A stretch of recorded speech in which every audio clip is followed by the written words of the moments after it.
এই বাপ দাদার ভিটে আজ মনে হয় সব এই নদী ভাসিয়ে নিয়ে যাবে। কি করব আমরা সবাই এখন? কোথায় যাব আমরা? দাদা, আমি অনেক আগেই সবাইকে বলেছিলাম যে এই জায়গা ছেড়ে সবাইকে দূরে চলে যেতে। এই নদীর বাঁধ দেখে আমি আগেই বলেছিলাম যে এই বাঁধ আর বেশি দিন এই নদীর পানিকে আটকে রাখতে পারবে না। এই নদী আবার তার আসল পথ দিয়ে বয়ে যাবে। এখন হলো তো। আসলে এই মানুষের কি আর সাধ্য আছে নাকি নদীর গতিপথ আটকে রাখা? আজ আমরা আমাদের সাধের বাড়ি ঘর সব হারাতে চলেছি। যা, আজকে আমাদের গ্রাম একেবারে তলিয়ে গেল। এখন আমরা কোথায় যাব সবাই? আমাদের সব কিছুই তো শেষ হয়ে গেল। আমরা সবাই যেখানে ছিলাম, যেখানে থাকতাম, আবার আমরা সবাই সেখানেই থাকবো। আমরা কোথাও যাব না। মানে কি? আমরা গ্রামে থাকতে হলে তো আবার নদীতে বাঁধ দিতে হবে, আর এই নদীতে যা স্রোত, তাতে তো বাঁধ দেওয়া একেবারে অসম্ভব। না না, নদীতে আবার বাঁধ দিলে নদী মাতা নারাজ হবে। নদীতে আর বাঁধ দেওয়া যাবে না। আরে কাকা, আমার পুরো কথা তো শোনো আগে। নদীতে বাঁধ দেওয়া লাগবে না। আমরা আগে যেখানে ছিলাম সেখানেই থাকবো। আবার নদীতে বাঁধও দেওয়া লাগবে না। বাঁধ না দিয়ে আবার আগের জায়গাতে কি করে থাকা সম্ভব? আমার মাথায় তো কিছুই ঢুকছে না রে গোপাল। আমারও তো মাথার উপর দিয়ে যাচ্ছে সবকিছু। কিছুই তো বুঝতে পারছি না আমি। একটু খুলে বলবি? আমরা এতদিন যেখানে বসবাস করতাম সেখানে এখন নদী বয়ে চলেছে। তাই আমি ভাবছি আমরা নৌকাতে করে নদীর উপরে বসবাস করলে কেমন হয় বলো তো সবাই? বাবা বাবা বাহ, এ তো ভারী উত্তম প্রস্তাব। নৌকার উপর আমাদের পুরো গ্রাম বসবাস করলে তো বেশ ভালো হবে। আমরা নদীর কোনো ক্ষতি না করেই আমাদের পূর্বের জায়গায় বাস করতে পারবো। হ্যাঁ, বুদ্ধিটা বেশ দারুণ। কিন্তু সত্যি গোপাল, তোর মাথায় অনেক বুদ্ধি। শোনো সবাই, আমরা সবাই নৌকা বানিয়ে নদীর ওপরে বসবাস করব। হ্যাঁ, আর যে কদিন না নৌকা বানাতে পারবো সে কদিন আমাদের এই জায়গায় থাকতে হবে। সকলে যার যার মতো তাঁবু করে নাও।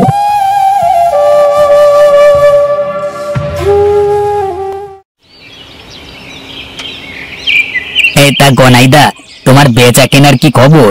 ভালোই চলছে তো নাকি? আজকাল দেখছি দোকান খোলো না, বড় লোক হয়ে যাচ্ছ মনে হচ্ছে। হ্যাঁ রে, বেচা কেনা তো ভালোই চলছে। তা তোর দিনকাল কেমন যাচ্ছে? হ্যাঁ দাদা, দিনকাল ভালোই যাচ্ছে, তবে মনটা ভীষণ খারাপ, বুঝলে দাদা। এটা খারাপ কেন? আর বেশ কয়েকদিন তোর বন্ধু দিনেশ আসে না যে। তা দোকানে সব ঠিক আছে তো নাকি? আরে এই তো, বলতে না বলতেই দিনেশ চলে এসেছে। কি রে, তুই একদিন কোথায় ছিলি? ফোন করলে ফোনও ধরিস না। কোথায় থাকিস তুই? আমি একা একা বসে বসে বোর হচ্ছি। কি রে, কোনো কথা বলিস না কেন? আর তোকে এত চিন্তিত দেখাচ্ছে কেন? সবকিছু ঠিকঠাক আছে তো নাকি? আসলে আমি একটা বিষয় নিয়ে একটু চিন্তিত। কয়েকদিন ধরে এসব নিয়ে ভাবছি। এই বিষয় নিয়ে তোর সাথে কথা বলতে এলাম। তা কি হয়েছে বল আমাকে। তুই তো জানিস আমিও ইউটিউবিং নিয়ে কতটা সিরিয়াস। সব জমানো পুঁজি ব্লগিং করবার সরঞ্জাম কিনতে ব্যয় করে দিয়েছি। বিভিন্ন জায়গায় গিয়ে ভিডিও বানাচ্ছি, কিন্তু চ্যানেলটার কোনো উন্নতি নেই রে। আমি তো ইউটিউব নিয়ে বেশি একটা কিছু বুঝি না, তবে একটা কথা বলতে পারি যে তোর মতো অনেক ইউটিউবার আছে। তাই সফলতা পেতে হলে তোকে আসলে এমন কিছু করতে হবে যেটা তোকে সবার থেকে আলাদা করবে। হ্যাঁ, মানে তুই জ্ঞান হিসেবে ভাবিস না জানো। হ্যাঁ, আমি বললাম আর কি। তাহলে কি করা যায় বলতো দেখি? এই নিউজ পেপার নাও গো দাদা। সকালবেলায় গরম গরম চায়ের সাথে গরম গরম নিউজ পড়ো।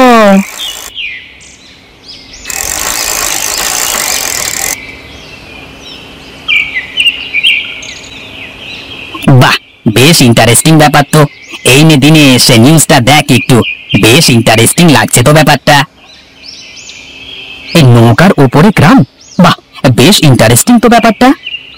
হ্যাঁ, ব্যাপারটা নিয়ে বেশ তোলপাড় হবে মনে হচ্ছে। তুই একটা কাজ কর, এই ব্যাপারটা নিয়ে একটা ব্লগ তৈরি কর, দেখবি শিওর ভাইরাল হবে। তাহলে চল চল, কাল দুজনেই চাই। হ্যাঁ, একটা ভালো ভিডিও তৈরি করা যাবে, আর ভালো একটা ট্যুরও দেওয়া হয়ে যাবে। কি বলিস? হ্যাঁ হ্যাঁ, তা তো যাওয়াই চাই। আমারও অনেক বোর লাগছে। আচ্ছা, আমি বাড়ি গিয়ে একটু রিসার্চ করে নিচ্ছি জায়গাটা সম্পর্কে, তারপরে আমি রাতে তোকে ফোন দেব, কেমন? আচ্ছা আচ্ছা, ঠিক আছে, যা তবে।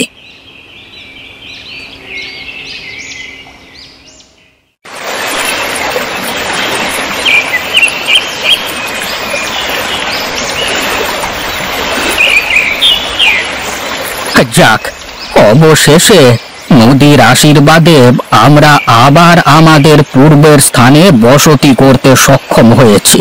এই বুড়ো বয়সে আর বাপ দাদাদের ভিটে ছেড়ে অন্য কোথাও যাওয়া লাগলো না আমার।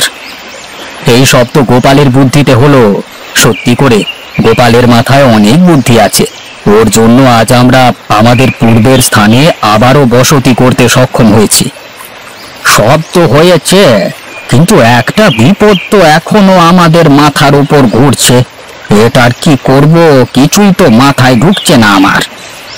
কেন, আবার কি বিপদ হয়েছে বলো দেখি আমাকে, কোনোভাবে বিপদ থেকে তোমাদের আবার উদ্ধার করতে পারি কিনা দেখি। আমরা যখন জমিনে বাস করতাম তখন চাষের উপযোগী অনেক জমি ছিল, সেখানে আমরা চাষবাস করে আহার জোগাতাম। এখন তো আর সেই জমি নেই, এখন কি করে আমাদের খাদ্যের ব্যবস্থা করব আমরা? আমার মাথায় একটা খুব ভালো বুদ্ধি আছে। আমাদের মতন এমন গ্রাম আশেপাশের কোথাও নেই। যদি আশেপাশের মানুষজন আমাদের এই গ্রামের কথা জানতে পারে, তাহলে আশপাশ থেকে অনেক লোকজন আসবে আমাদের এই গ্রাম দেখতে। আমরা সেই সুযোগ নিয়ে এখানে বিভিন্ন দ্রব্য সামগ্রী বিক্রি করতে পারবো। তার মানে কি আমাদের গ্রামটা পর্যটন কেন্দ্রে পরিণত হবে? পর্যটন কেন্দ্র হলে কিন্তু বেশ ভালো হবে। হ্যাঁ, সেটা তো হতেই পারে। এমন গ্রাম তো আর আশেপাশে কোথাও নেই। এখানে আস্তে আস্তে মানুষ আসতে শুরু করলে আমরা এক একজন এক একটা জিনিস তৈরি করে পর্যটকদের কাছে বিক্রি করতে পারবো। হ্যাঁ, আসলেই তাই। পর্যটকদের খাওয়ার জন্য কিন্তু আমরা নদীর ওপর একটা ভাসমান হোটেল করতে পারি, আর হোটেলের আশপাশ দিয়ে ভাসমান নৌকার উপরে ছোটখাটো একটা বাজার করতে পারি। হ্যাঁ হ্যাঁ, তা তো করাই যায়। আর পর্যটকদের নৌকায় করে ঘুরিয়ে তাদের কাছ থেকে টাকা নেওয়া যাবে। এভাবে এক একজন এক এক কাজ করলে আমাদের আর কোনো অভাব থাকবে না।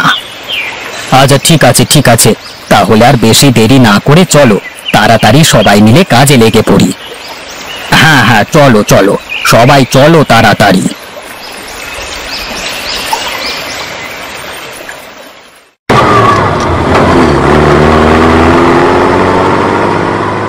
ওহ, অবশেষে মনে হয় এই গ্রামের কাছাকাছি এসে পড়েছি।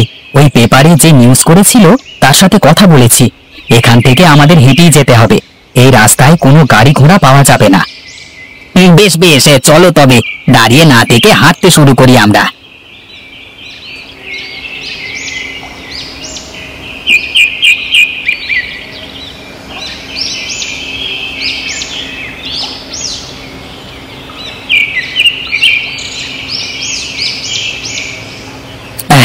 বাবারে, তেষ্টায় একেবারে গলা শুকিয়ে কাঠ হয়ে গেল। সেই কখন থেকে হেঁটেই চলেছি, কোনো গাড়ি ঘোড়া যানবাহন কিছুই দেখছি না। আর কত দূর হাঁটবো? এই তো প্রায় চলে এসেছি। আর একটু সামনে গেলেই হয়তো জায়গাটা পেয়ে যাব। আর নদীর পানির শব্দ শুনতে পাচ্ছি আমি। তুই ক্যামেরাটা অন কর। আরে আগে জায়গাটা অবধি চল, তারপরে দেখছি আমি ব্যাপারটা। হ্যালো গাইস, কেমন আছো সকলে? আমি দিনেশ আছি তোমাদের সাথে। আমার চ্যানেল দিনেশ ব্লগে তোমাদের স্বাগতম। আজকে আমরা চলে এসেছি রূপনগর নামক একটা গ্রামে, যেই গ্রামটা একেবারে পানির উপরে অবস্থিত। আজকের ভিডিও জুড়ে এই সারা গ্রামটিকে তুলে ধরবো তোমাদের কাছে। চোখ রাখো আমাদের চ্যানেলে।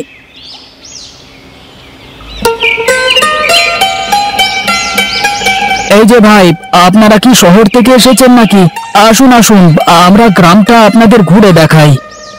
গাইজ, আমরা ইতিমধ্যে এখানকার দুটো ভাইকে পেয়ে গেছি। এখন আমরা তাদের সাথে পুরো গ্রামটা ঘুরে দেখব।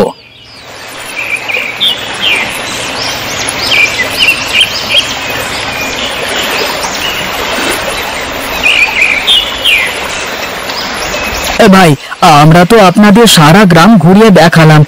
আপনাদের যদি ক্ষুধা লেগে থাকে তাহলে এখানে আমাদের একটা হোটেল আছে, সেই হোটেল থেকে খাবার খেয়ে নিতে পারেন। হ্যাঁ, এখানে যখন এসে পড়েছি এখানকার খাবার ট্রাই করব না তাই আবার হয় নাকি? আমাদের নিয়ে চলুন হোটেলে।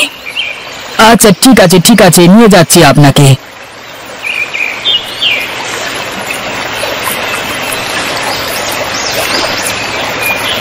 আপনার কত টাকা হয়েছে? কত দেব আপনাকে আমাদের এই গ্রামটা ঘুরিয়ে দেখানোর জন্য? আপনারা আমাদের অতিথি, আমরা কি আপনাদের কাছ থেকে টাকা চেয়ে নিই বলুন? আপনারা যেটা ভালো মনে হয় সেটাই দিন। এই নিন, এটা রাখুন, আর আমাদের আবার পারে নামিয়ে দিয়ে আসবেন, কেমন? আচ্ছা আচ্ছা ঠিক আছে ঠিক আছে।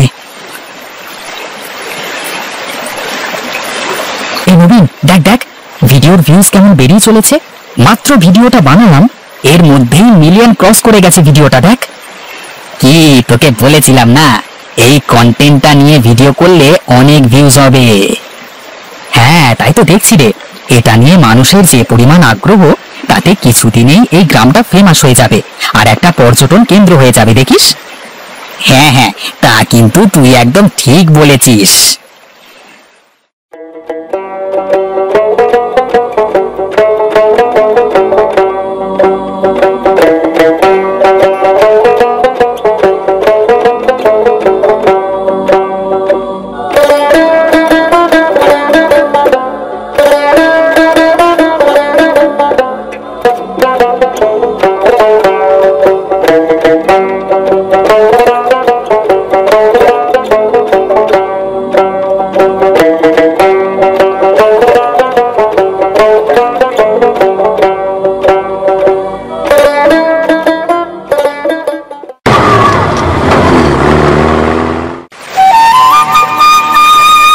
দেখেছো দাদা, এর জন্যই বলে বিধাতা যা করে ভালোর জন্যই করে। যখন আমরা নদীতে বাঁধ দিয়ে এখানে বসবাস করতাম তখন আমাদের কেউ চিনত না, আর এখন পুরো দেশের লোক আমাদের গ্রাম সম্পর্কে জানে। হ্যাঁ হ্যাঁ, বিধাতা যা করেন মঙ্গলের জন্যই করেন।